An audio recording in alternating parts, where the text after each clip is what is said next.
Sayın Rektörüm, onur konuğumuz Profesör Doktor Sayın Madjid Samii'ye, Sayın Senato üyeleri, Sayın hocalarım ve değerli konuklarımız. Üsküdar Üniversitesi Fahri Doktora takdimi ve NP İstanbul Beyin Hastanesi Profesör Doktor Madjid Samii'ye Nörosurgery Merkezi açılış törenine hoş geldiniz.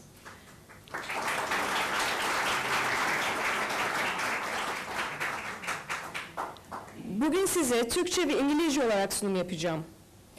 Dear President, dear our guest of honor, Professor Madjid Samii'ye, dear senators, dear professors and dear guests. Welcome to Üsküdar University's Honorary Doctorate Program and opening of MP Istanbul Brain Hospital, Professor Madjid Samii'ye Neurosurgery Center. I'll be delivering this presentation to you both in Turkish and English. Üsküdar Üniversitesi Senatosu, beyin cerrahı Profesör Doktor Sayın Madjid Samii'ye Fahri Doktora unvanı verme kararı aldı. Bugün bu töreni gerçekleştirmek, takiben Profesör Samii'den beyin cerrahisi alanında dünyadaki gelişmeler başlıklı konferansını dinlemek ve Profesör Samii'nin adını taşıyan Neurosurgery Merkezi'nin açılışını yapmak üzere toplanmış bulunuyoruz. Üsküdar University Senate has decided to present an honorary doctorate title to Professor Samii'ye. We have gathered here today to perform this event, benefit from Professor Samii'ye's conference on new global developments in neurosurgery, and inaugurate the Professor Madjid Samii'ye Neurosurgery Center. Sayın konuklarımız, konuşmalara geçmeden önce sizlere üniversite ve hastanemizin kurumsal filmlerini izletmek istiyoruz. Dear guests, before we start with our speeches, we would like to present our universities and our hospitals' corporate videos.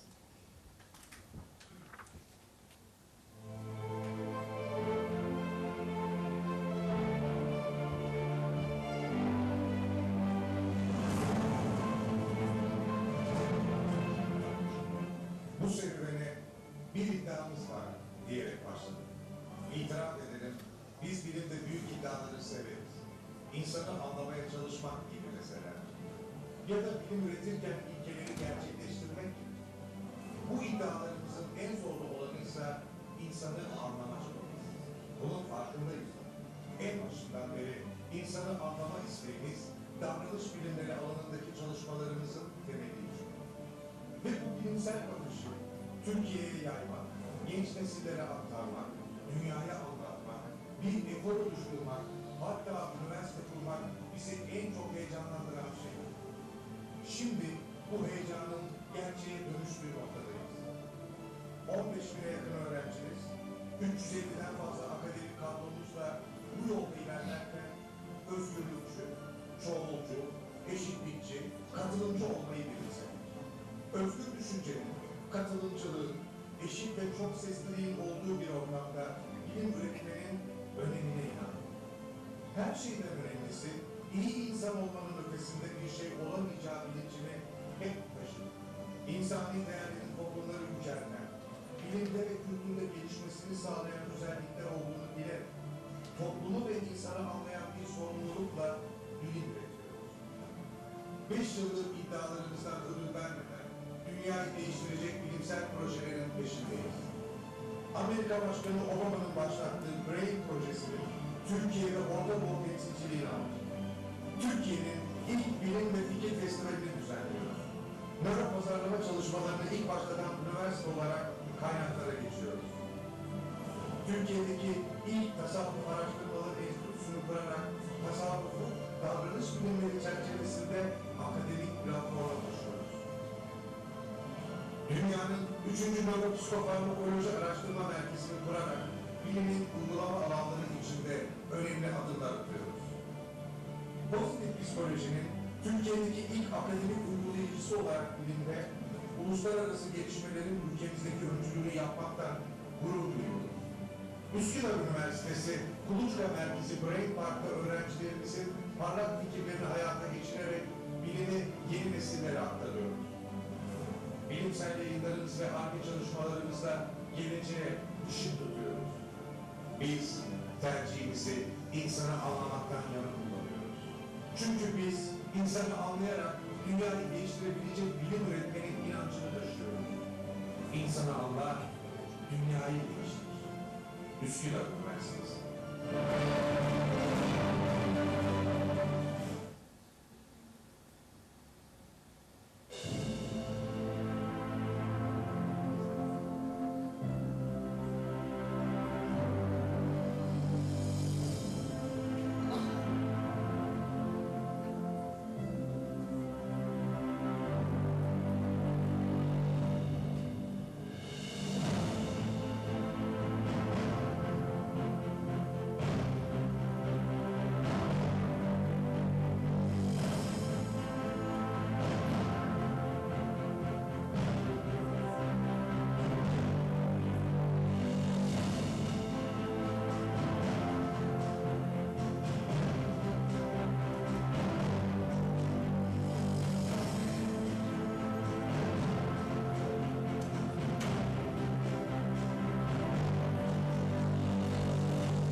is born the same, with the same number of brain cells. Each person firstly develops a sense of touch while still in the mother's womb.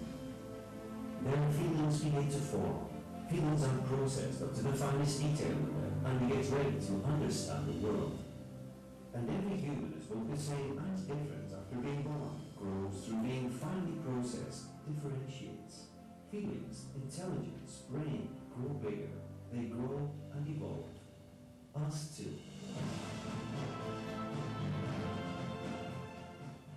For nearly 20 years, we discovered thousands of different details in thousands of people. We progressed a little bit more with each different person, and we went a little further each time. We have always been careful to raise the level of mental health of the community and contribute solutions to the problems that are related to mental health. We use the latest technology with scientific references. We became a fully fledged brain-derived hospital by adding neurology to our fields of expertise. On the way to becoming Europe's second brain clinic, we have graciously allowed the milestones that prepared us today.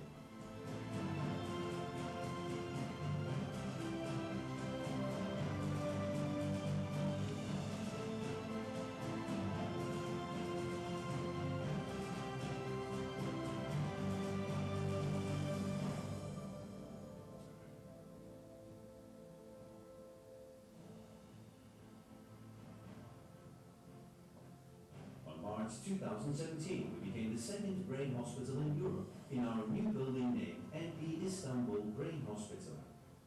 We started our journey as a general hospital focused on the brain within a 30,000 square meter closed area, 160 bed capacity, fully equipped operating rooms and intensive care units, and we are expanding the number of our experts in neurosurgery, general surgery, otorhinolaryngology, cardiology, chest diseases, infectious diseases, and pediatric neurology.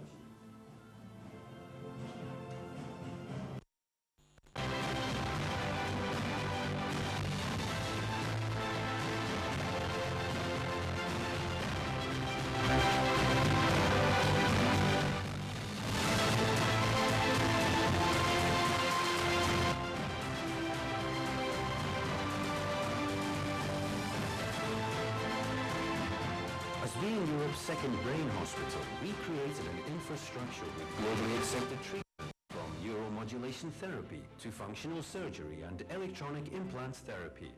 We have 1A operating rooms that provide many treatment fields ranging from robotic neuronavigation surgery, aneurysm surgery to Parkinson and epilepsy surgeries.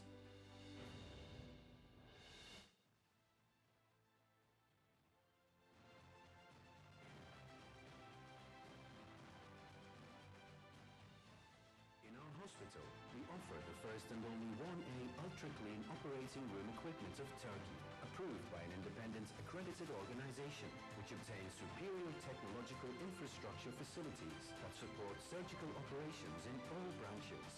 We serve intensive care patients of all levels with our 16-bed, fully equipped intensive care unit. In our new building, we give close attention to provide patients comfort and obtain our scientific and ethical approach in every single detail.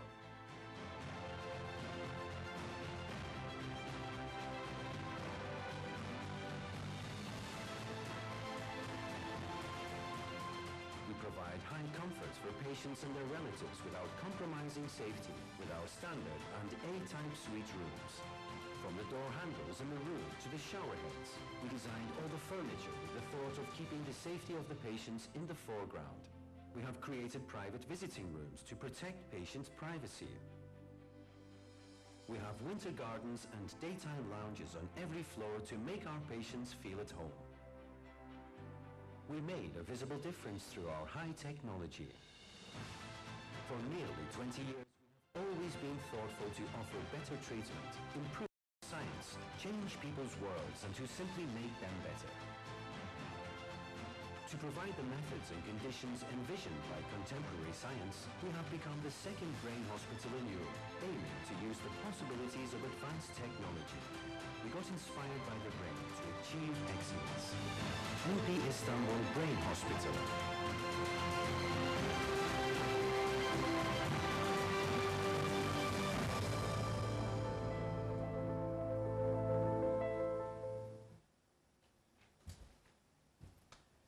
Sayın konuklarımız, bugünkü programımız Üsküdar Üniversitesi Rektörü ve NP İstanbul Beyin Hastanesi Yönetim Kurulu Başkanı Profesör Doktor Nevzat Tarhan'ın açılış konuşmalarıyla başlayacak. Ardından Üsküdar Üniversitesi Rektör Yardımcısı Profesör Doktor Muhsin Konuk, Fahri Doktora takdim gerekçesini okuyacak ve cübbe giyme seremonisine geçilecek. Takiben Profesör Doktor Madjid Samii'den beyin cerrahisi alanında dünyadaki gelişmeler başlıklı konferansı dinleyeceğiz. Bu konferanstan sonra Profesör Doktor Madjid Samii'ye Nöroşirurji Merkezi'nin açılışı gerçekleşecek. Dear guests, our program will begin with the opening speech from Üsküdar University President Professor Nevzat Tarhan. Later on, the Vice President of Üsküdar University, Professor Muhsin Konuk, will read the justification of presenting the Honorary Doctorate, and the gown ceremony will take place. Following this, Professor Samii'ye will give his speech on new global developments in neurosurgery. After this conference, Professor Majid Samii'ye Neurosurgery Center will be inaugurated. Sayın konuklarımız, şimdi programın açılış konuşmasını yapmak üzere Rektörümüz Profesör Doktor Sayın Nevzat Tarhan'ı kürsüye arz ediyorum. Dear guests, I kindly invite our President, Professor Nevzat Tarhan, to deliver his opening speech.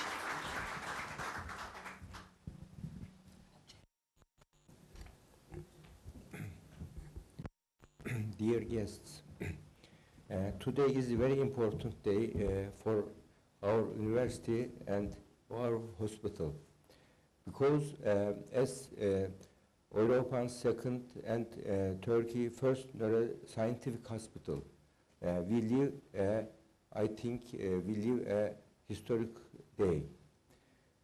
As you know, Professor Madjid Samii'ye is the founder and administrator of the first neuroscience hospital in Europe. The title of the honorary doctorate will be presented to him as Üsküdar University Senate. We learned that Dr. Majid not only inspired the hospital in Hanover, but also inspired institution in Iran, in China, we learned now. During the establishment of our hospital, we acted on the following aspects.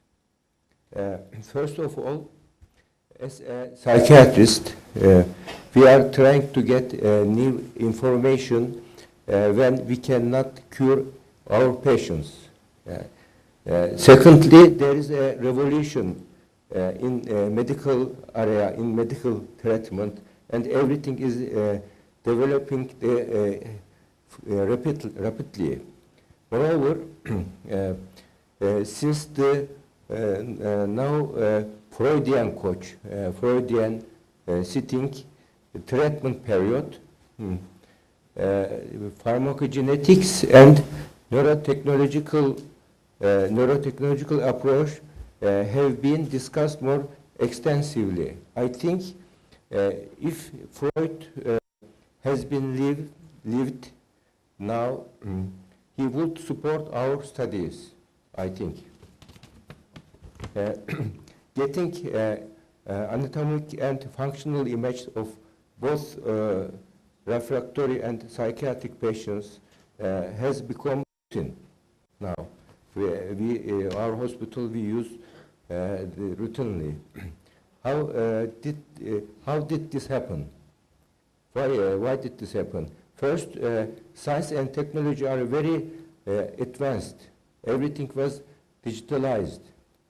As all of this led to psychiatric examination and the use of technology in treatment, in 2013, U.S. President launched Brain Initiative project with NIH, with NIMH, National Institute Mental Health. The new scientific field was brain science, so a new space of science. Brain field is new space of science, the common thought. How does the human feel? How does a human think? The brain, how the brain work? How does the brain work? How does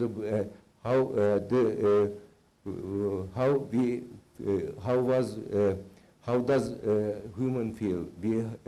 what is brain working, how is the brain working, we have to discover more than you can. It is the continuation of psychiatric neuroscience and should reflect this is in the practice of therapy. This is the position where the university and hospital came out.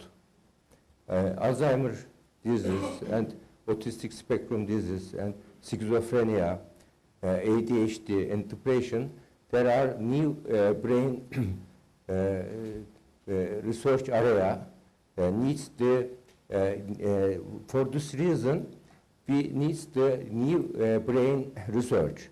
Üsküdar Üniversitesi and science partner NP Istanbul Brain Hospital have been established with a new vision, the new concept, by adding neurosurgery field for this area to psychiatric and neurological treatment.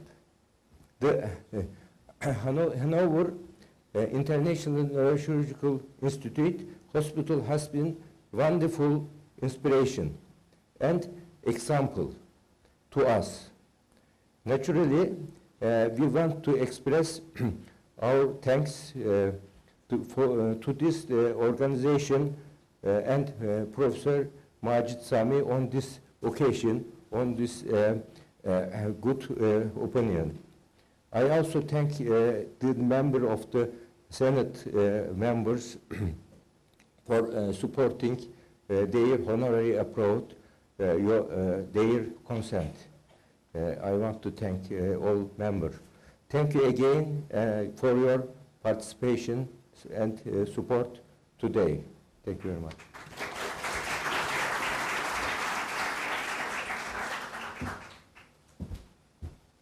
Sayın Rektörümüze teşekkür ediyoruz. Sayın konuklarımız, Fahri Doktora törenine geçmeden önce Profesör Doktor Madjid Samii'ye ile ilgili bir filmimiz bulunuyor. Birazdan izleyeceğiz. Thank you, dear President. Dear guests, before we carry on with the honorary doctorate ceremony, we would like to present a video about Professor Samii'ye. Let's have a look.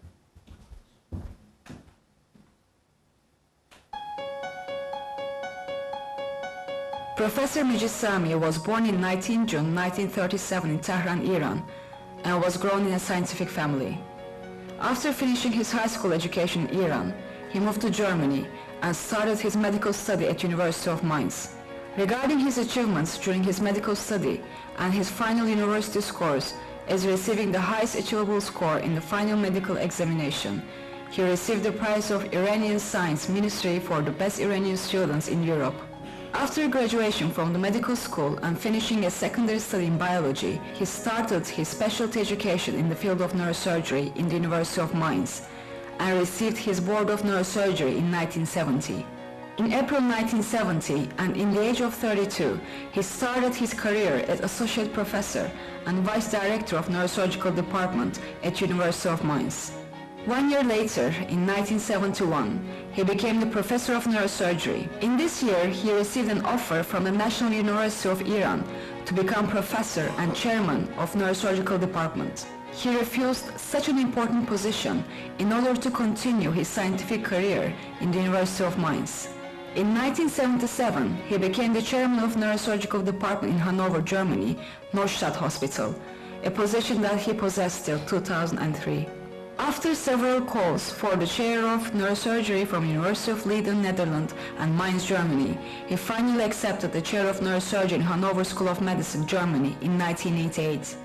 Since 1996, he acted as the chairman of both neurosurgical departments in Neustadt Hospital and Hanover School of Medicine. In 2000, Professor Samii'ye founded the International Neuroscience Institute in Hanover and was nominated as president. In 2003, he retired from the chairs of neurosurgical departments in Neustadt Hospital and Hanover School of Medicine and devoted himself to further development of International Neuroscience Institute. In 2004, Professor Samii'ye also accepted the presidency of China International Neuroscience Institute at the Capital Medical University in Beijing, China. In 2010, Iran International Neuroscience Institute in Tehran has been planned and the construction procedure has been started. Professor Majid Samii'ye is founder and president of Iran INI, which will be inaugurated in near future. A major aspect of Professor Samii's scientific career was his devotion to education and enhancement of neurosurgery. From the beginning of his career as a professor of neurosurgery, he put a major emphasis on education of neurosurgeons from all over the world. He had regular annual or biannual courses in microneurosurgery in the University of Mainz since 1971. In 1979, Professor Samii'ye established the world's first educational course in skull-based surgery in Hanover.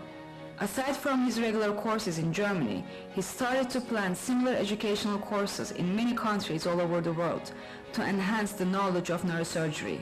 In 2004, as the president of INI China, he organized a permanent annual international course in clinical neurosurgery. Also in 2004, the Directory Board of Iranian Social Security Organization has offered Professor Samii'ye the chairmanship of neurosurgical department in Milad Hospital in Tehran. Under his leadership, a very strong education program for the staff has been planned and performed.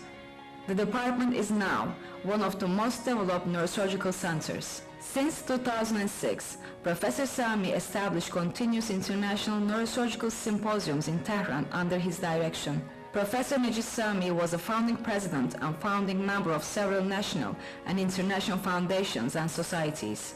During his scientific life, Professor Samii'ye received many honorary professorships, honorary doctorates, and visiting professorships from all over the world. He has also given many honorary and memorial lectures. Professor Samii'ye is honorary member of many national academies of medical science and national, international, and continental societies of neurosurgery. He has received several prestigious national and international awards, honors, and medals.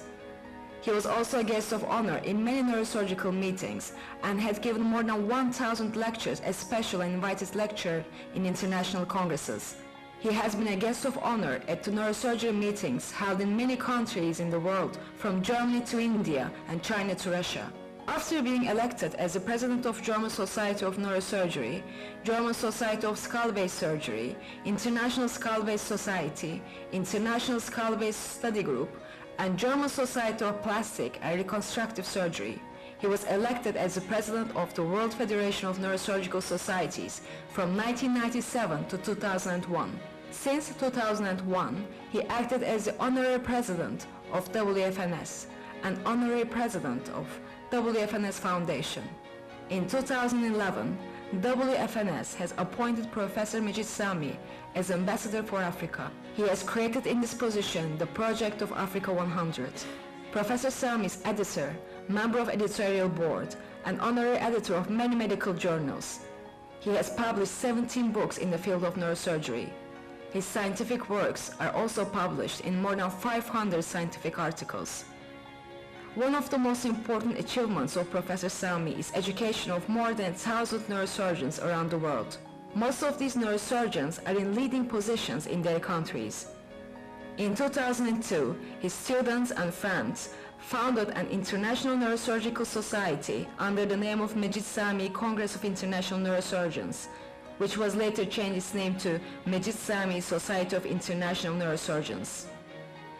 In 2011, the World Federation of Neurosurgical Societies, in an unprecedented action, named its Medal of Honor after Professor Majid Samii'ye. The Majid Samii'ye Medal of Honor will be awarded every 2 years along with a prize of 1,000 euros to the most prominent neurosurgeon worldwide, and is a high honor for the recipient. The first medal and prize ceremony was held in 2011 in Brazil, along with a WFNS meeting, and the winner was Maurice Schux, the professor of Marseille University in France. Professor Samii'ye is married to Majid Samii'ye in 1961 and has 2 children. His daughter Amira Samii'ye studied economy, and his son Professor Amir Samii'ye is a famous professor of neurosurgery and currently acts as the vice director of the Neurosurgical Center at INI Hanover.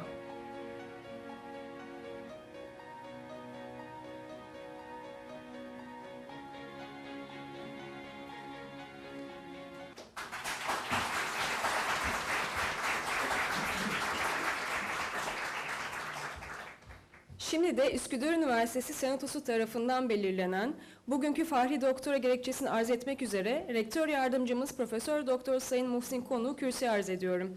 I kindly invite our Vice President, Professor Muhsin Konuk, to read the justification of presenting the honorary doctorate.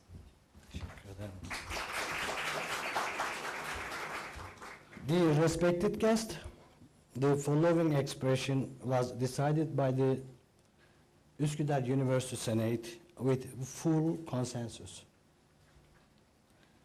Because of his global important studies and scientific contributions in the field of neuroscience, which had high impact on research and clinical applications, he has been awarded the title of Honorary Doctorate degree by Üsküdar Üniversitesi Senate.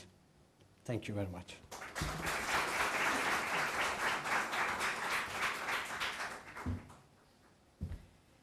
Profesör Doktor Sayın Muhsin Konuk'a teşekkür ediyoruz. Kendisini yeni uğurlarken sırada Fahri Doktora takdim töreni bulunuyor. Takdimde bulunmak üzere rektörümüz Profesör Doktor Sayın Nevzat Tarhan'ı ve Fahri Doktorasını almak üzere Profesör Doktor Madjid Samii'yi sahneye davet ediyorum. Thank you, Professor. Next we have the honorary doctorate ceremony. I kindly ask our President, Professor Nevzat Tarhan, to join us on stage to present the honorary doctorate, and I kindly ask Professor Samii'ye to join us on stage to receive his honorary doctorate.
Nevzat Hocam teşekkür ediyoruz. Profesör Doktor Sayın Madjid Samii'yi beyin cerrahisi alanında dünyadaki gelişmeler başlıklı konferansı için kürsüye davet ediyorum. Thank you, President. Now Professor Samii'ye will conduct this conference on new developments in neurosurgery. Thank you.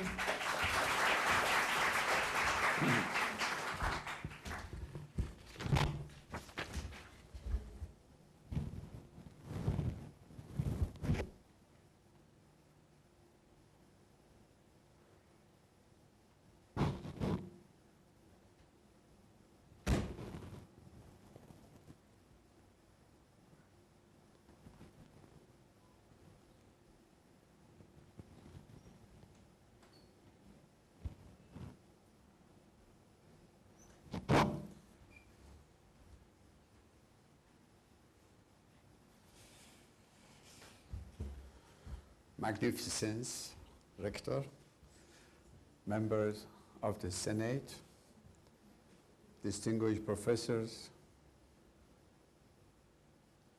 dear friend Professor Aksoy, and ladies and gentlemen.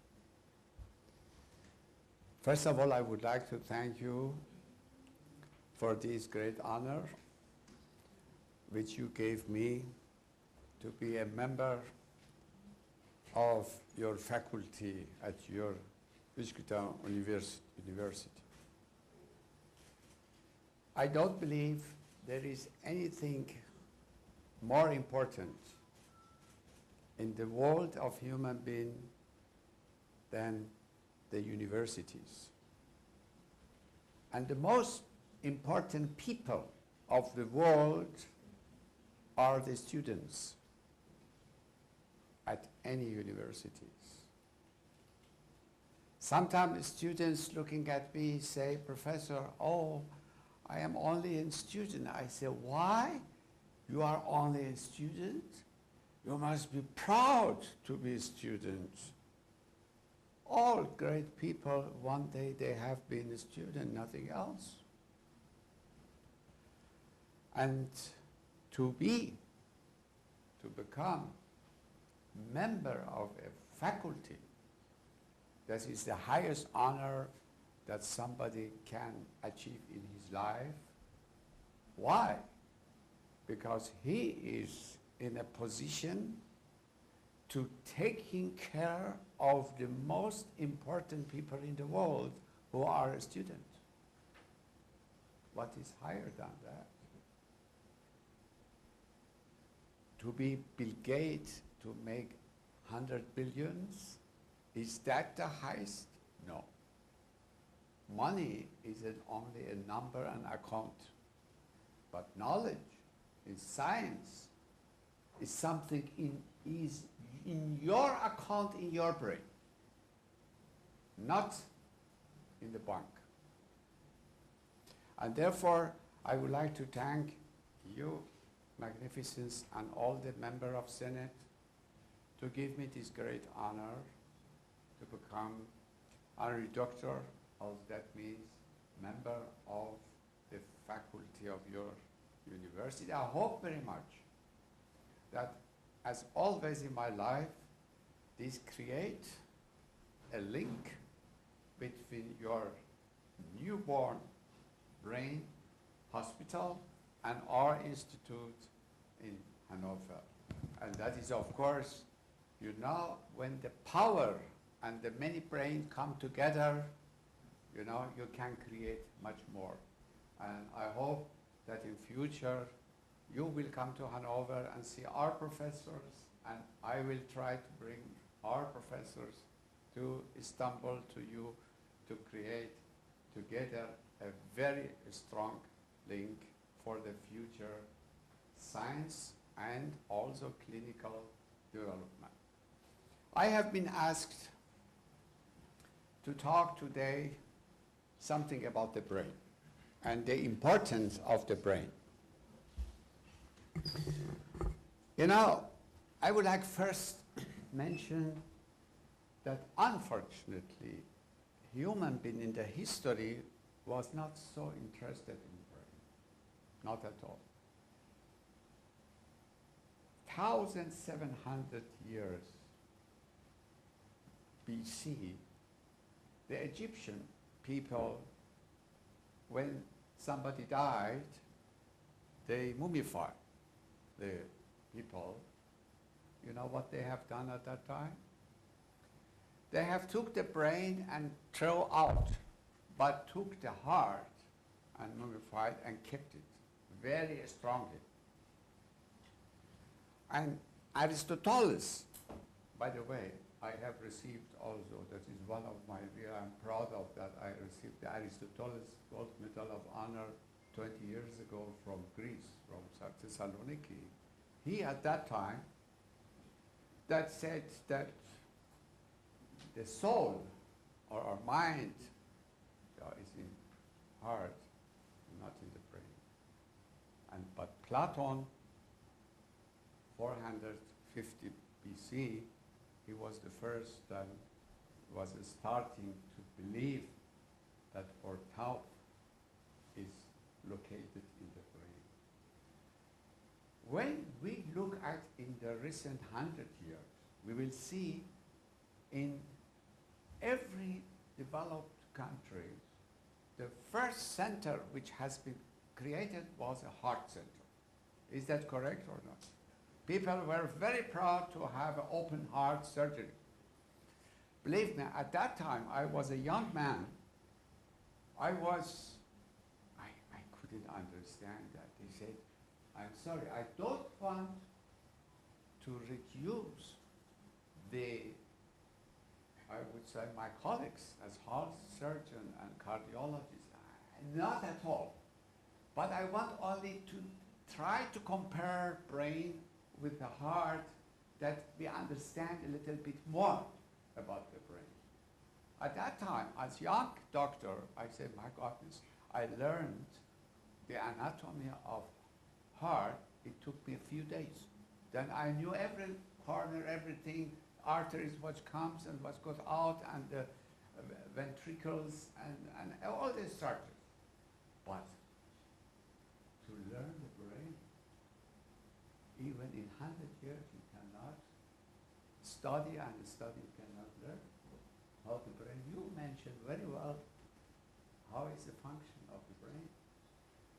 And therefore, I must say that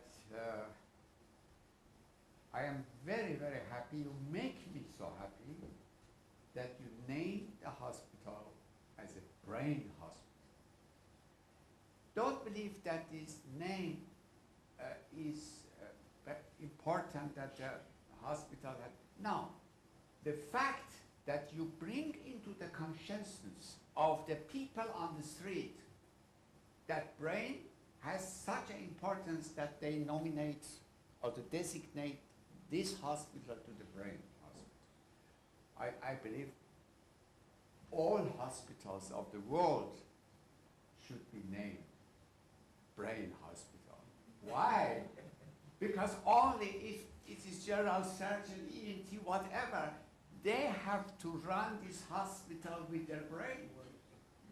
Therefore, it is really very, very important to run. Why I came to idea in Hanover to build the building in the shape of the brain.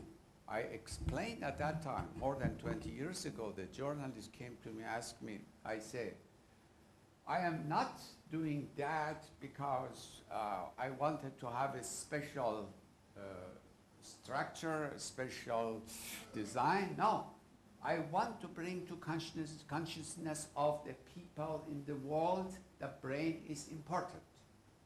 That was, believe me, that was my background of my thinking, how I decided to make the design of the brain, also of the brain, for the Neuroscience Institute. And now I could continue with this philosophy, but you gave me a duty to talk about the current improvement in the brain development of surgery, diagnostic, and so on.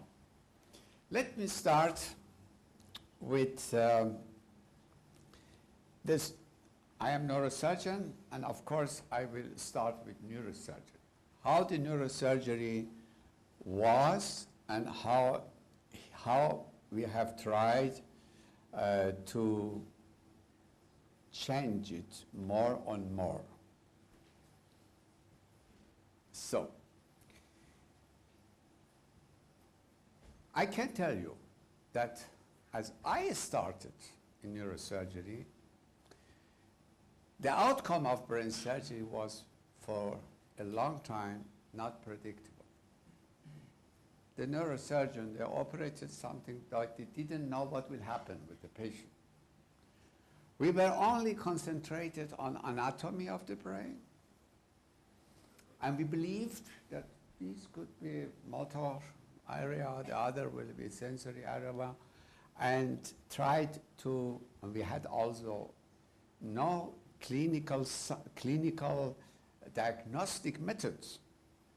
If you look here, you know, I hope you know this picture. This was a picture of an American president was on that. I changed it into the 4 neurosurgeons who started in the beginning of last century to do neurosurgery. That is Victor Horsley, Kraus, Germany, also Cushing, United States, and Förster, also Germany. These gentlemen started without having any diagnostic method. So someone like you as neurologist or psychiatrist, you have examined the patient and said, I believe something in somewhere in the brain is not okay. Could be tumor or not. And then they have operated. This gentleman, Horsley, he has operated 6 acoustic neuronoma. That is the first series of acoustic neuronoma. And 5 of them died. 1 survived, but in which condition I don't want to describe. You know, the people of London, they went to his house, and on the wall of his house, they have written, there is a book about that, Murder of London. Can you imagine? In this condition, the neurosurgeon has started. I remember as I started as residents in 1964, at that time said, you know, Dr. Samii'ye, every neurosurgical department which is inaugurated, we need close to that, what is the cemetery, yeah. Because 50% of all, when the head is open, they die and they go to that. They need that. Believe me, that was at that time they told me, and I have seen that. People came by themselves and had whatever, acoustic neuroma or the meningioma or glioma, operated, brain swelling, and so on. Next day was in coma, and then you couldn't do anything. That was the condition I started. In the diagnostic, of course, if you go back, you see that Wilhelm Conrad Röntgen was the first person who have discovered the X-ray. That was the beginning. That was really a revolution for the first time that you could make something or get something from the body. Yeah. But that was wonderful for bone, for perhaps traumatologists and so. You see, that is the first picture he did and published at that time. But what about the brain? You must imagine the brain could not be visualized by X-ray, and today still not. And we couldn't see with X-ray. And what happened? Dandy was in 1918 the first person who gave air into the ventricle system and then could make pictures. 1927 minutes. He gave then contrast medium to arteries to go to the brain and make angiography. So if the arteries was a little bit moved to the left or right, I'd say it could be tumor. That I started my career in neurosurgery with these two tools, encephalography and angiography. And I had to do every day angiography here, carotid, and so, and then every day encephalography. My first scientific work started in that field because in encephalography we had overlapping of the structures. We couldn't see the details of the brain. We could see only the ventricle. You can see here the ventriculography shifting of the ventricle, but you couldn't exactly not know where the compression is coming. And in angiography, also only movement. But I had really an unbelievable privilege that at University of Mainz in 1964, I started, 65 already, there was an polycyclic tomography, which made also 1 millimeter tomography of the bone, and so they used also for the bone. And I heard about the Shiro and Wackenheim that they are doing by air study tomography, but linear tomography. But I used then polycyclic tomography, and I could make unbelievable pictures from the brain. I can show you, look at that. It looks almost like an MRI today. You see, you can see the ventricular system, cerebellum, fourth ventricle, lateral ventricle, and all the structures. And that fascinated me so that every day, before we went to do surgery, at least 1 to 3 cases encephalography I did by myself. 800 encephalography with tomography I have done, and finally I have found a lot of new disease by doing this technique at that time, and I published many papers, and I was the most wanted lecturer around the world to talk about the encephalotomography, because my picture was better than the linear tomography. So, for example, what you see here, this is a history of medicine, the first aqueduct occlusion which created hydrocephalus. How I have discovered that at that time? I have, of course, tried. I came to the idea because you know all today that encephalotomography, I think those who have done in their life, was not allowed to do it if somebody had a papilledema or increased brain pressure, so that you could have herniation, the patient would go to the coma. But I came to the idea, that was my first discovery. I said, I make first ventricular drainage and reduce the pressure. And when I do that, then I will not have herniation. I can give air study. So if you look here, after ventricular drainage, I give the air. And you can see the air stopped at this area. And where is the aqueduct?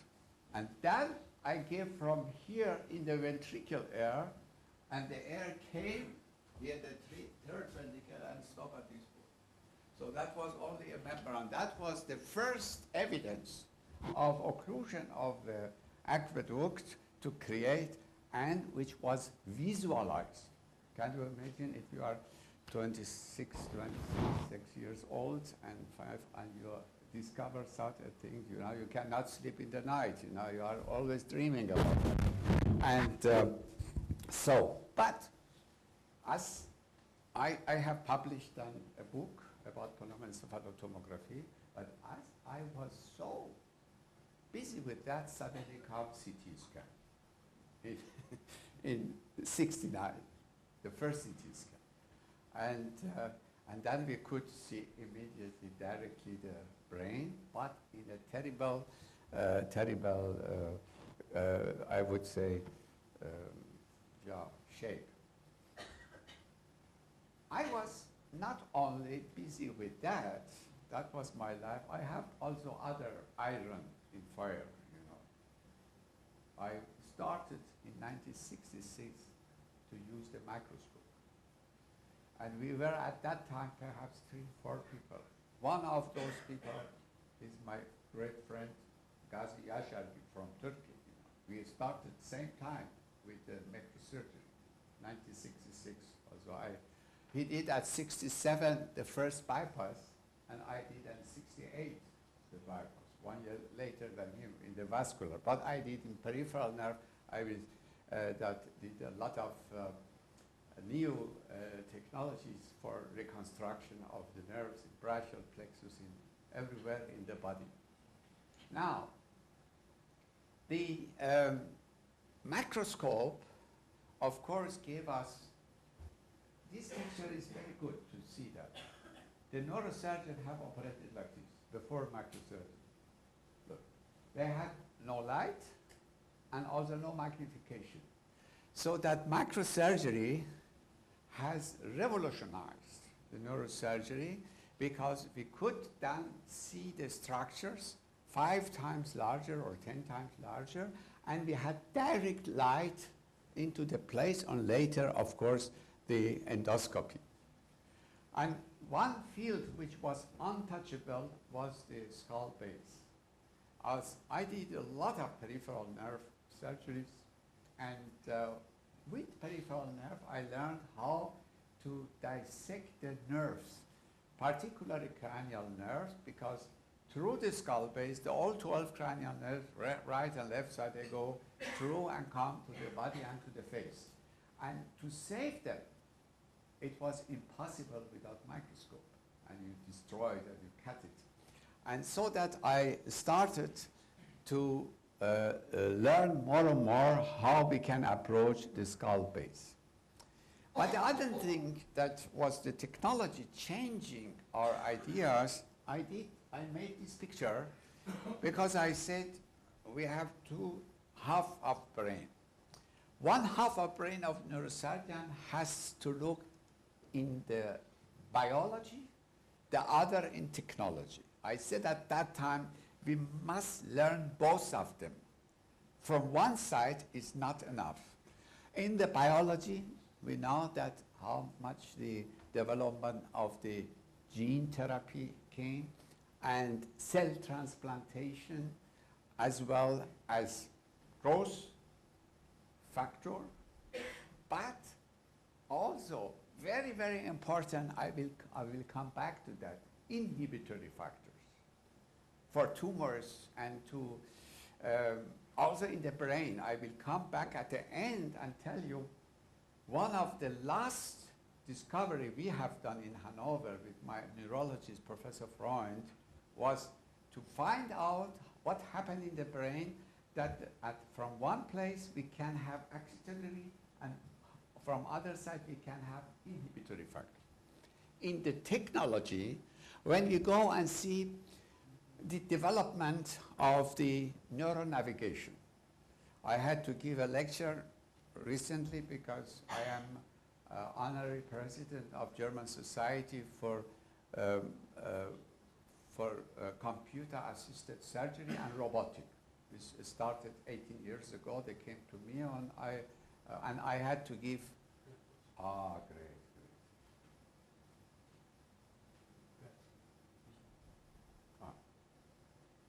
Yeah. And I had to give a lecture. The 1 hour last week was the Congress, and the navigation was something came first for the auto cars. We were happy that we can drive with navigation, go from one place to the others. And transferring this technology of navigation for in medicine was, of course, a challenge. And so that we wanted, of course, we know, as the technology was improving and we came to the details, and then we wanted to learn from the biology, how the cells functioning, how the others in our body functioning. And we wanted then take these and bring it into the computer for computer. So you know that sometimes was at least 10 years people were working on intelligence, also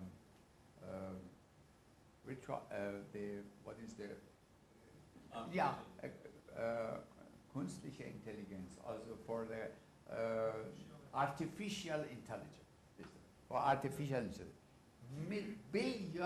Billions of dollars have been spent to create artificial intelligence, a computer which replaced the human brain. I can speak 1 hour about that, but I stop at that point. I will come only.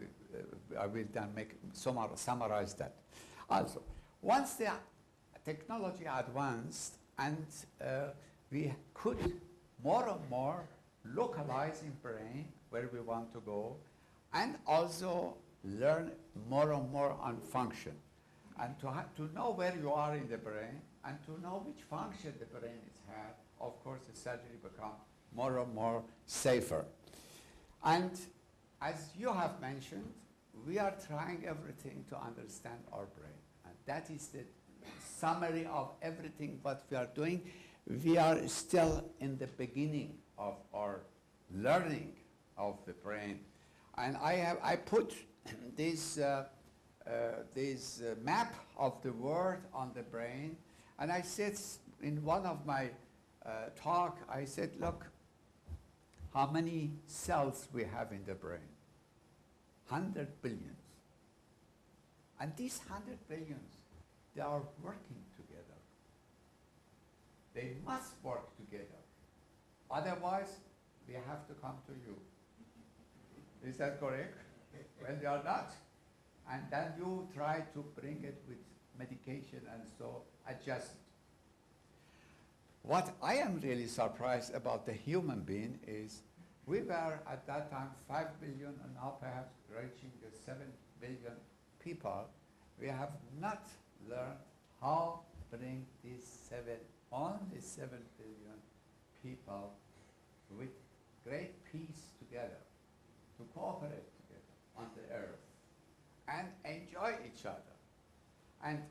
And therefore I put this map over the brain to say this is, but we named that brain mapping. When we want to enter into the brain, we want to see how is the brain function. What is the brain mapping? Anatomical and functional exposure of the region of interest, where we want really to act.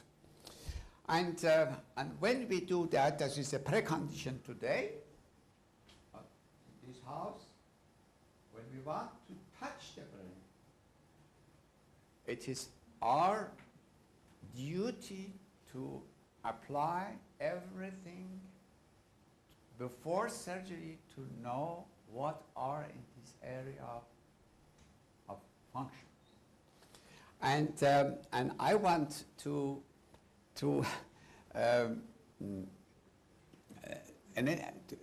I would like to explain to you now that the brain mapping is based on 3 pillars.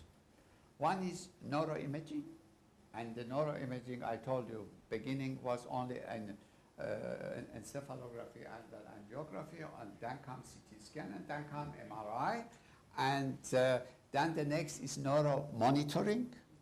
We must monitor the brain at different places, or on then neuronavigation. Now, today, neuroimaging information, as you see here, is of course very much extended. You can, from one single patient, have 1,000 images. And this makes our life very, very difficult and expensive. You should both together. And therefore I wrote here data reduction. I am sure in 10 years you will have in your hospital a team is doing that. Because the neurosurgeon was sitting 6-8 hours into operating and come out, and the patient, family and all around him has also to talk with him. He cannot go and sit and see 1,000 images to find out which one is relevant for surgery. So expert people from the neuroradiology, they have to look up all that, or neurologists, they have to prepare, and when the neurosurgeon comes and says, this is the patient, and there are these relevant, and you see how complicated it is.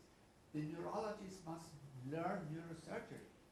The radiologist must learn also neurosurgery. Otherwise he cannot prepare and indicate the right examination, right images. You know, they are all connected together. Otherwise, everything has to be done by one person. This is impossible. This is what I say today. In 10 years, you will see this is a reality, because there is nothing possible to do that. And you can see how many options is available. I don't go to details, but each one is important for itself. Each one has its own as I have planned the Neuroscience Institute in Hanover, as you see here, and in the shape of the brain. And then I have done, of course, tried to implant all wie die these Krone der Schöpfung. technologies Ein Vorbild. Die Natur als Vorlage für perfekte Abläufe, Organisationsprozesse und nicht zuletzt eine perfekte Form. Die Basis für die Vision von Professor Madjid Samii'ye, kranke Menschen auf völlig andere, auf neue, innovative Art behandeln zu können. Auch der Blick hinein zeigt, wie konsequent die Architekten der Siemens-Tochter Fiat das Gebäude geplant haben. Das menschliche Gehirn stand Modell. Eine hochmoderne Klinik als eine Art architektonisches und technisches Spiegelbild des menschlichen Gehirns. You know, as I told you, the surgery as we did, we were based on the anatomy. But believe me, we are sitting here, so many people. Each of us has another brain. They are not two. If my Broca is here, his Broca is 1 centimeter backwards or in front. So that we cannot rely on anatomy to do neurosurgery. It's impossible today. Then we have started to learn the corticography. What means corticography? To find the cortex, where the motor cortex, where is the Broca. But after a certain time, we have seen if we know the cortex for motor cortex for speech is here, but what is when we go in the depth and the tumor is done in the depth extended and we have to remove it, when we are going and cutting the fibers which are between Broca and Wernicke, then the patient loses then the speech. So that more and more the tractography becomes, also DTI become of a great importance. And we were very proud that in Europe, the first 3 Tesla in 2000 from Siemens at that time we had in our, and we could then do this functional MRI for our patient. Now, of course, you must imagine that to have such a sogenannte workstation in your hospital, you can simulate the operation before surgery. You can, but also at the same time, educate the young assistant residents. You know, they can then learn more what will happen by the surgery. And of course, this has, practice has become the fiber tracking, become also more and more the exposure of the fibers a routine in the major hospitals who are doing the surgery. This is a patient which every neurosurgeon must say inoperable. I would say that. He came from Moscow, and my friend, Professor Konovalov, really is one of the greatest neurosurgeons of our time, was a doctor, and said is inoperable, but go to Hanover, look what Dr. Samii's opinion is. And as she came and had a hemiparesis, mother of 3 children, doctors. And as I saw that, and of course we said we make a brain mapping and we make a functional MRI, as you see here, and I say, okay, when I decide to come from here, then I have fornix here, and I will then probably destroy in some way the short memory of the patient. If I come from this side, this is the pyramidal system. It is the thalamus. Thalamus, this is all is thalamus here. So I cannot go through the thalamus. And finally, I have looked at all these pictures. At least 3-4 days I was going home and sleeping and walking around, and finally I saw why I cannot come from the other side. Transsulcal, that was a method which I have started already 30 years ago, because I said when I am going inside of the brain, why I should not use the streets. The brain has a lot of streets. The streets are the sulcuses. And some streets is even 4 centimeter depth. You know. So you can open, and the brain has so-called viscoelasticity. Viscoelasticity means you can count, even it is 1 millimeter the space of the sulcus, you can slowly open. You can open up to 10 millimeters without damaging the cortex in this sulcus. And I have said, look, the only place that this part of the tumor is free in the ventricle is this part.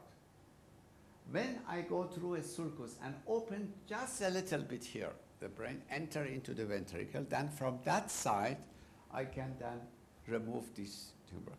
Thanks to, from Nathan, you can see here the decision how to come and then reach this tumor. This transsulcal approach, you can see, that is what I have done, and removed the tumor completely. I was, of course, very happy. You can see here and here. And this is the patient about 10 days after surgery. The paresis become better because the compression was gone. And with this transsulcal approach, of course, we have done a lot of cases. I will perhaps, if there is time, I can, please, you can tell me stop, and I stop immediately, you know, that if I am going to. So the next is neuromonitoring.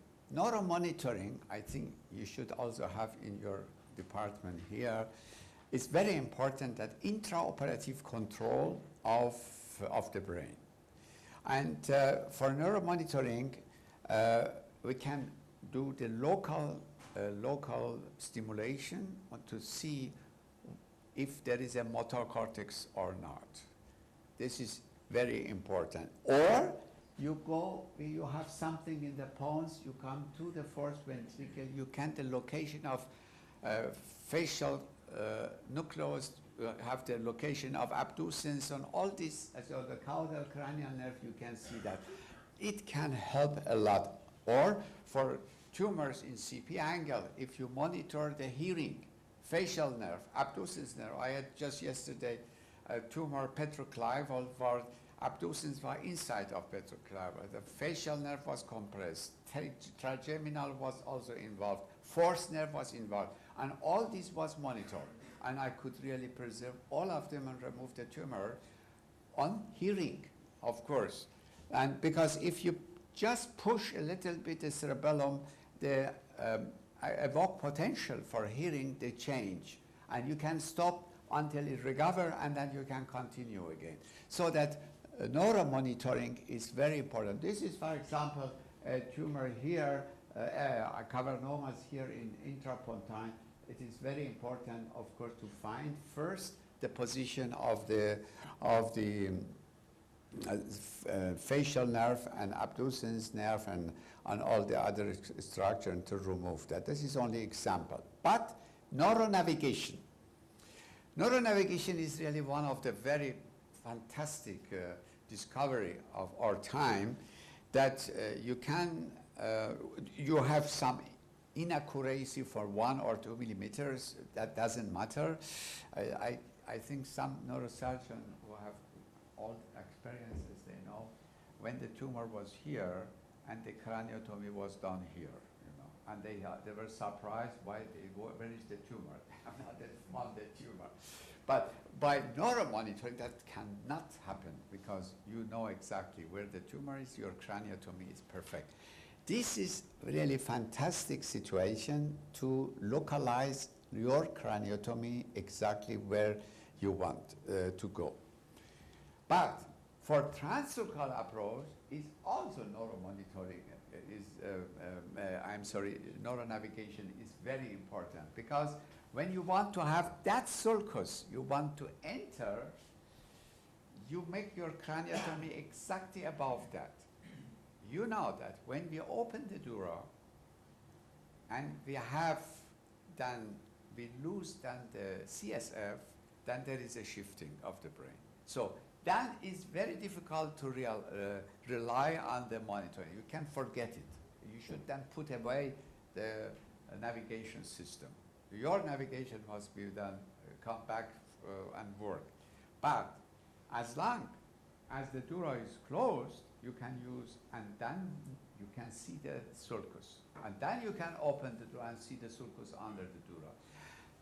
I have done 35 years ago, before neuronavigation came, I used this sulcal approach in a girl, Italian girl. Her father was a good friend of mine and was medical student. Came to me with this lesion. And can you see that? And started to have problem of hand and arm. And here coming to the thalamus. This is relatively on the left side. Left side, we had at that time no brain mapping. But I saw that here there is a street. But how I come exactly to that street? That was at that time the question. But I had an idea what to do it as a neurosurgeon. I show you the next, look at that. How beautiful this street is. That would, these were at that time, 35 years ago, left side, refused by every neurosurgeon in the world. Am I right or not? and then I say, I will use the estrotactic frame, because estrotactic frame is very, very old and very precise. When you have the estrotactic frame, your needle, because we did also for Parkinson, for many other estrotactic frame, I took the estrotactic frame to just to localize this part. I didn't want to localize this lesion, but just that I say I make a craniotomy here and I come there and to do that. Before neural navigation came into, look at that. That is the estrotactic frame. This picture are 35 years old. And you see, the sulcus which I wanted, you see a small craniotomy was at that time, I did also small craniotomy. When I knew where I am, I had no problem. And then I controlled, sonography was always existing. You know, I used the sonography to be again sure, and you can see that that is the sonography and showed me then the location when I was. And finally, I have put the needle of estrotactic frame. That was the sulcus I was expecting. And look at that. You see the brain, all are safe. I open the sulcus. And finally, this is the cavernomas, which I have exposed. And then is removed. And look at that. This girl is now is married, four children, and then is a very, really prominent anesthesiologist, you know, working as anesthesiologist, as I have, you see. But the transsulcal became for me a very, very important fact for deep-seated here. That is the girl. For deep-seated, that is after surgery, you know. For deep-seated structure. I show you another case, a lawyer from Berlin, young girl, just finished the university, and on the left side, and here must be Broca, and somewhere here Wernicke, and had also one, at that time we had the brain mapping, and now I did the brain mapping, and you can see how beautiful is. You see here there is a sulcus. I have tried then to use the sulcus, but I wanted to know in the brain mapping what is what is going on. You can see that here is the lesion, and when we look from the side, then you can see this is the Broca, that is the Wernicke, that is the venectasie, and here was our sulcus. So that I could go in between and into the sulcus and remove this, this pathology, and you can see that here. You can see this is the sulcus I opened. That is venectasie here. Also the venectasie means if you rupture that, then the patient has all the symptoms. And was possible to, you can see that is the post-operative MRI, and these large cavernomas could be removed with this transsulcal approach to the deep area. Today we have this opportunity with brain mapping. This is the venectasie here. When you rupture this, the patient had a swelling, bleeding in the whole temporal lobe, had all the symptoms, you know, so that all the three, not only the Broca and Wernicke, but this also has to be preserved. This is another example, but it is more difficult because this was a cavernoma with bleeding. This is a bleeding under the cortex, motocortex, under the motocortex. But here we had no sulcus directly to go to the but we have found there is laterally, that is the sulcus centralis, central sulcus. Then I said, okay, I open here and I go from lateral to the to this pathology, and you can see it was working here. That is the central sulcus, and from here I opened then the bleeding and the cavernome without going through the cortex to create more paresis of the leg, you know.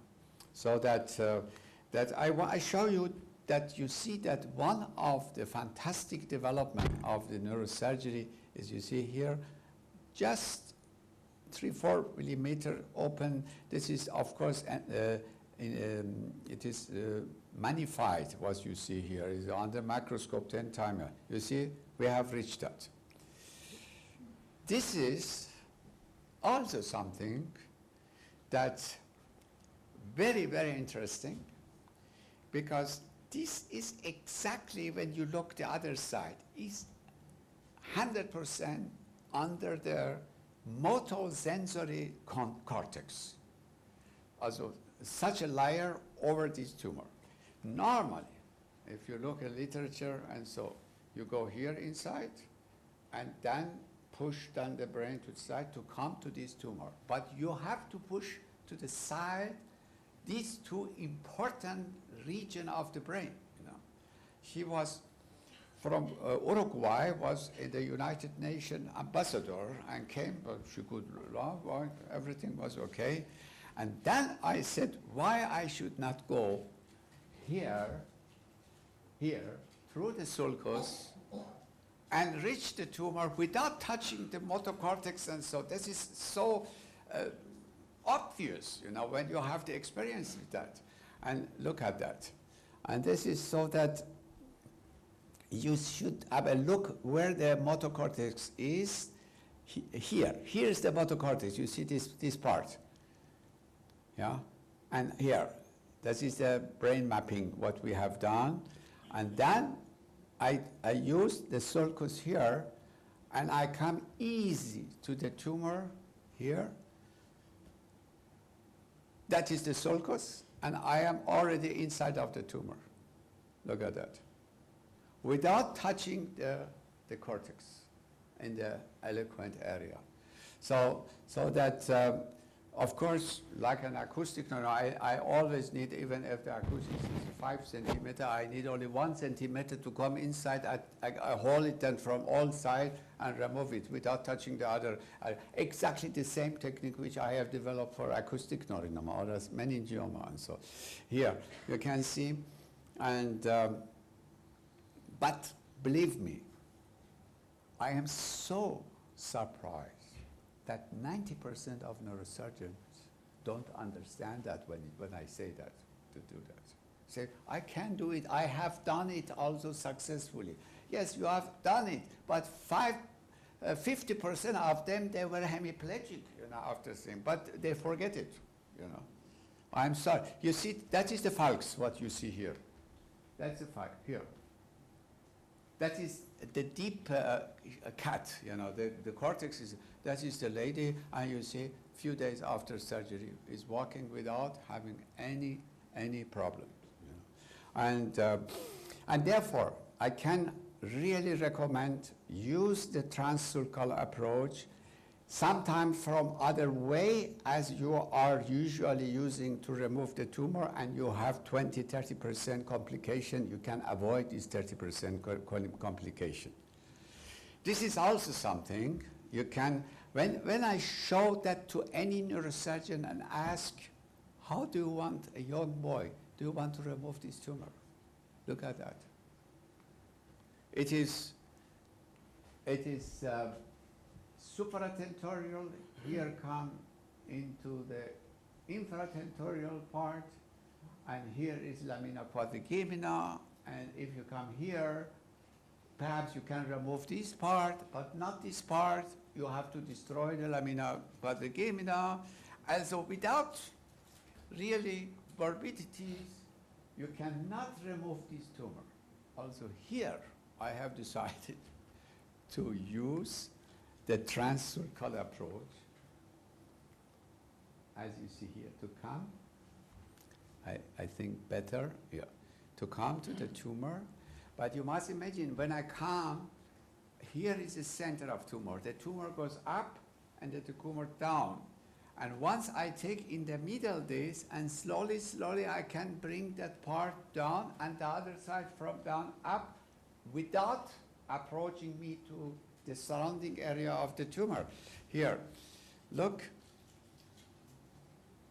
that is only the opening of this huge tumor, small, that is perhaps 2 centimeters, not more.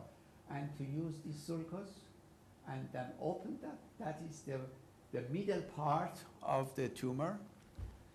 That was a dermoid, there was hair inside, and so you can see.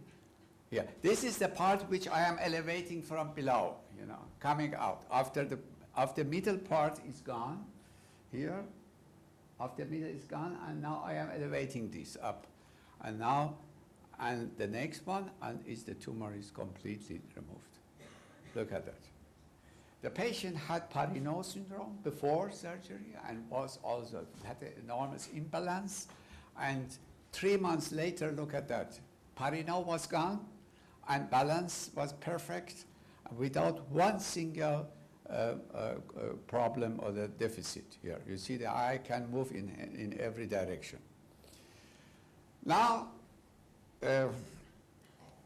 I would like to show you something which are very exciting also. When we have a brain tumor, yes, I want to talk about brain tumor, we never know how the brain is moving, in which direction. When you see the tumor, you cannot guess, is the motor area anterior to that, or is posterior, is it medial or lateral? You can see here, all options in this drawing. And this is an example from our cases. This is the normal position of the healthy side of the hand. That is the tumor. And the hand is divided in 2 parts. One is moved to the area where normally leg is, and one is moved more laterally. And of course, when we have something like this, there is a question, what is this? Is that a displacement of the previous existing cortex? Or it is the reorganization through the plasticity of the brain? This is the question that we discuss. At the moment, we are in this discussion, in this controversy. In some cases, I can say it's displacement. In some cases, I can say it is a reorganization. In some cases, we don't know it. And this is interesting, published. It's not my case, it's a published case, that a man who had an amputation, and when he touched his face, and he felt the arm. You can see the arm area was moved to the area of the face. And this is evidence that there is a possibility of movement of the centers also from one area to the other area. This case, a 14-year-old girl, daughter of a colleague, anesthesiologist, came without, I would say, having great problems. Only general had seizure. Because of seizure, then, but no paralysis, and we have done this MRI. With this MRI, he came to me. Patient has no paralysis, not at all, only seizure. You can give some tablet and go home, you know, because which surgeon wants to operate someone and after operation with hemiplegic person sent home? But as it is almost, I would say, perhaps 90 years ago, as I started in 18 years ago, we started in INI. That was one of the first cases come to INI. And yes, look at that, what we have seen. That is very interesting. Here,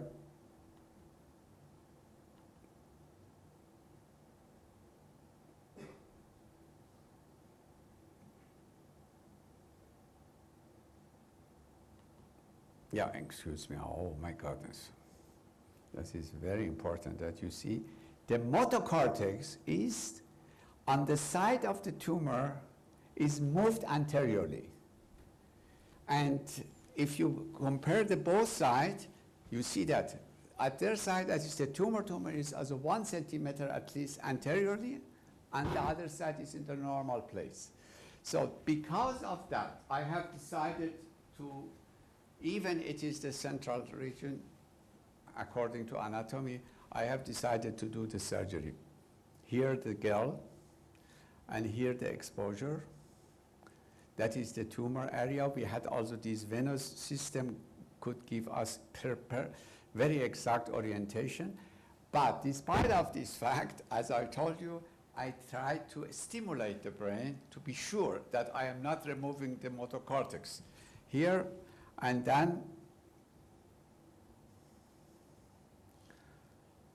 you see this completely removed. And here you see that the resection, MRI after surgery, but the leg is unchanged.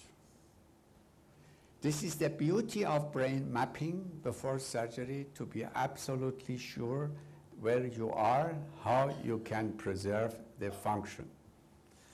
This is a highlight, I must say. This girl was from former Yugoslavia.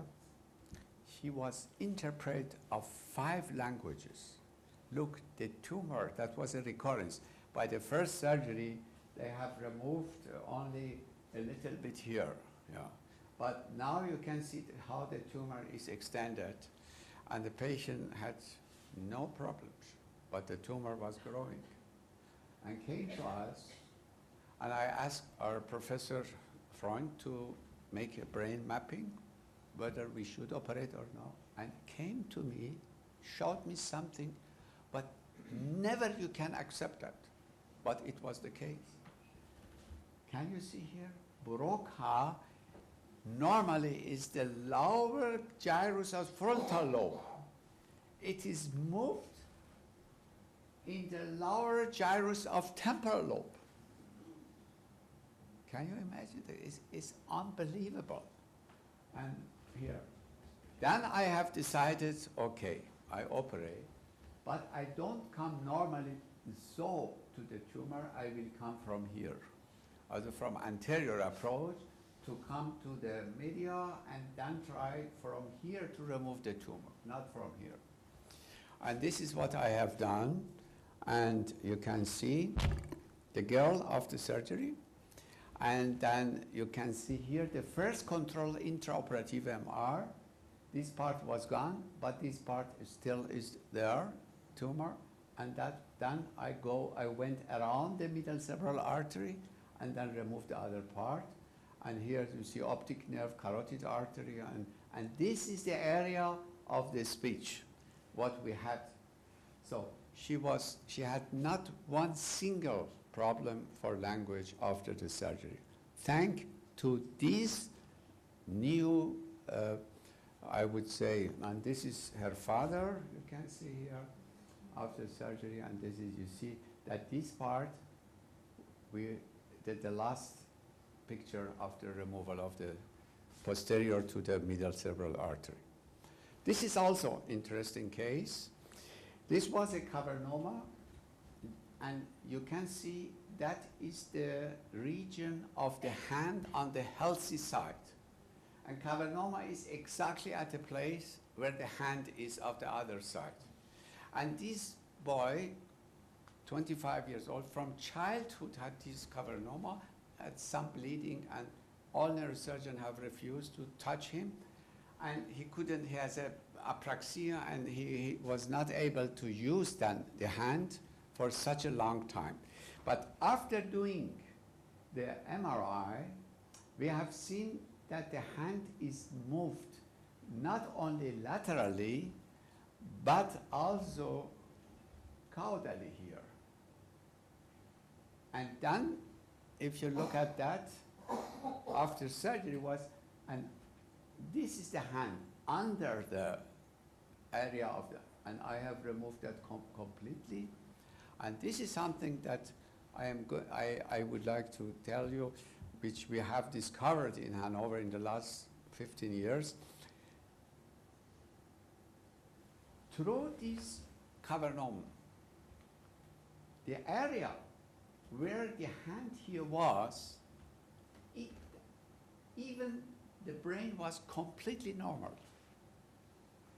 But this AVM had a so-called inhibitory influence to the normal area, which is now experimentally has been proven. If you have a lesion in somewhere, here even you have lesion, you can have a functional deficit in 3 centimeter distance through the synapses and other nerve cells, and what you have a connection with the other, with circuits that happened between the cells. And after I have removed it 2 weeks after surgery, he improved remarkably well and could use the hand for the first time since decades. He started really then to use the hand with her mother. You cannot imagine how happy they were. This is only possible to do it when you have the brain mapping. This is also, I think, last part of my presentation. Look at this lesion. This is such a dysplasia. You know the dysplasia of the brain can happen. This dysplasia can, of course, create functional deficit in many places, but including seizure. But if you remove that, the seizure is gone and the paresis then recovered. That is what we have published this paper of many cases, and you can see here. That is a lesion. But through this circuit, what they created, here is a normal area, then you have the pathological discharge in the normal area. And this is something the neurosurgeon have to learn. I am sure it takes another 10, 20 years until everybody really realized that that happened. And here is the experimental work, that there is a region, you can here get a pathological discharge. Region. This is in the animals now, have been proven in the meantime. Now, I show you the 2, 3 cases which are exactly the same. This girl also was from Moscow, 10 years old girl, had a focal seizures many times per day. And we have done CT scan, MRI, EEG, no signs of pathology in relation to seizure. Please keep in your mind, it's very important if you have such a patient. Normally, you will say, we have no pathology and some drugs, she had some drugs from our colleagues, and you send patient home. My neurologist, Professor Freund, who is really a great scientist, he told me, let us make a PET, positron emission tomography. For the first time, also in my life, no, I did a lot of positrons, for such a case, we have done. Look at that. What we have seen is, we have seen that on the right side, I'm sorry, on the left side, we had the diminished of the metabolism of in PET. That is the healthy side, that is the other side.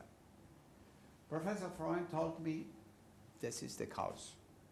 You should operate. I said, no, I don't do that. Because this is exactly the motor cortex area. I have looked several times, that was exactly over the gyrus percentralis. I said, okay, I will speak with the mother. I said to mother, look, this is a situation. If you accept, I open, but intraoperatively, I will this area stimulate. If there is no movement of leg and so, I remove it. But if I see it, then I close it. And I come to you and say, I'm sorry, we have a, it is not a, my neurologist, he is convinced that this, that is the cause, but that is a chance we can use it.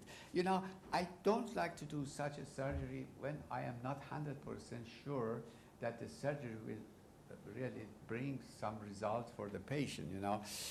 That was very difficult for me to make decision. Finally, we did then, just look at that. You see the PET and here. So, we stimulate here, we didn't see anything. Here was the leg. And close to the leg was hand, arm. And here was motor cortex, here. 3, 4 times I stimulated, nothing happened. No movement, nothing. And then I started to remove the motor cortex in this area. And look, I have make the resection here completely. And then you see the intraoperative defect of the area which I have removed. And after, that is the Professor Freund. Really, I admire him so much. I have learned so much from him, you cannot imagine. And the girl had paresis in the arm, hand, before surgery. And look at that. No deficit anymore. And the seizure was gone. And the Professor Freund reduced the tablets, medication to the 0. And that is this is a situation that the same pathology, that was a dysplasia, you know. And the things, 2 phenomena. For seizure were an excitatory, for functional deficit were inhibitory. Also both were together in this case. And this we have seen.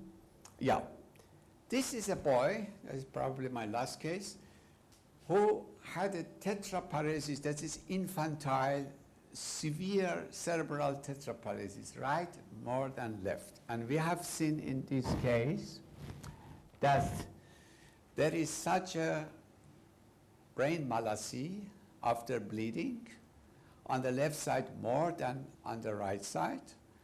And Professor Freund's mapping, he told me that this area, which is central region, that the patient has paralysis that is absolutely intact. When we remove these scars, which has the inhibitory factor, then this region will start to work. And finally, the same procedure we have decided, and then we have done here, this is the preoperative, and finally you see these scars. And we have removed the scar, lesionectomy in the left side, but look how sharp I have removed. You can see here and here. Remove the entire scars here, and the parent, they came to me and say they have seen that the patient has better function, so please can you do the other side. 2 weeks later, also we have done also the other side, and here, that is the other side. And now you can see here this boy after surgery. And I think you can imagine that if you see such a cases, your adrenaline level in your blood increase, you know, because when you see a boy around 10 years old or 11, and all the life, because this bleeding came after the birth, and all the life was not using, the hand was like this, and now was able to open the hand, and that was the first time that the boy was able to start to move.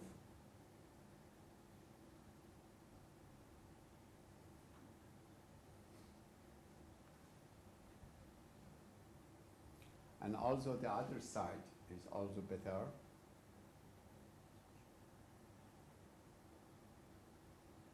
You can see that it started to move and elevate even the arm for the first time after such a.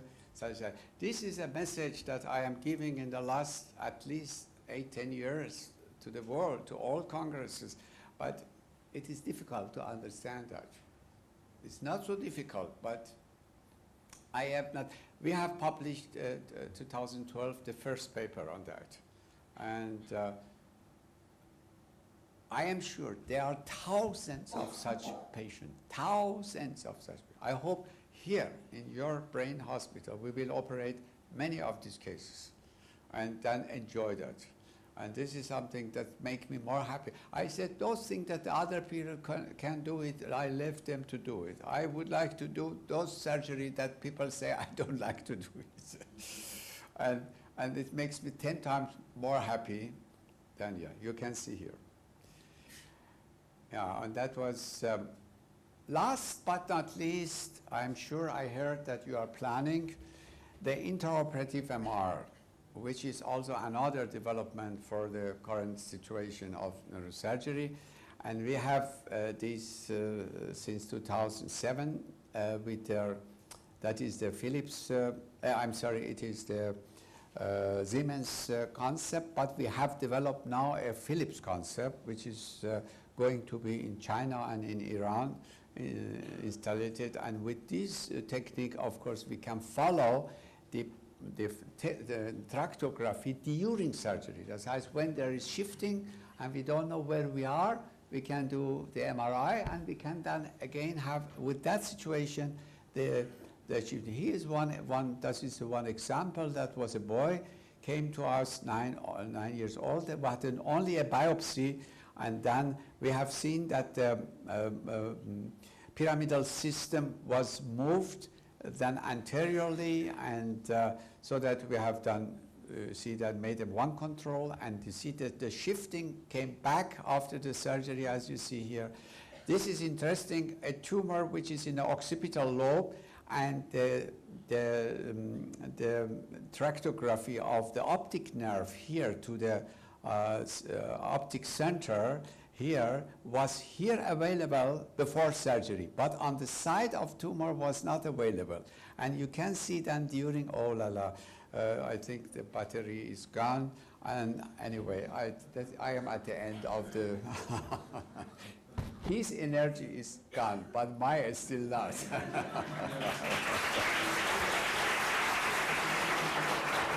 But but I would like to congratulate you and congratulate all my colleagues in Turkey that you were so intelligent that say we should create a brain hospital. I told you, this name, brain hospital, the name itself has a value we cannot measure it. You know, really, believe me. And therefore, I promised you, I told you, my surprise for you is that we will create a link between your center and the Hanover Center, so that we will then exchange our everything, whatever we are doing, that your patients here will receive the same quality of what we have experienced over the years. Also, my experience is now of almost half a century, more than half a century, and then we are not in a situation that we are living with that what we had in the past. No, we are trying to go further, expose those areas which is still not discovered, I hope, and that is the reason why I am working hard still in Hanover, around the world. Why? I am convinced there are a lot of things still to discover in benefit only of our patients. Thank you very much for your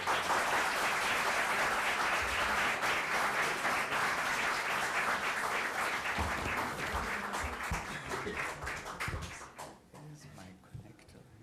Yeah, should we get it now or? No, it's okay. Huh? Okay, thank you. Profesör Doktor Sayın Madjid Samii'ye teşekkür ediyoruz. Bugün anısına kendisine bir takdimimiz daha olacak. Rektörümüz Profesör Doktor Nevzat Tarhan'ı ve Profesör Doktor Kaya Aksoy'u hisseden adam takdim için sahneye davet ediyorum. Thank you, Professor Sami, for this illuminating conference. In remembrance of today, we have another presentment to you. I kindly ask our President, Professor Nevzat Tarhan, and Professor Kaya Aksoy to come on stage and present our gift, the filler.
Toplu fotoğraf çekimi için sizleri sahneye davet ediyorum. I ask you all to come on stage for a family photo.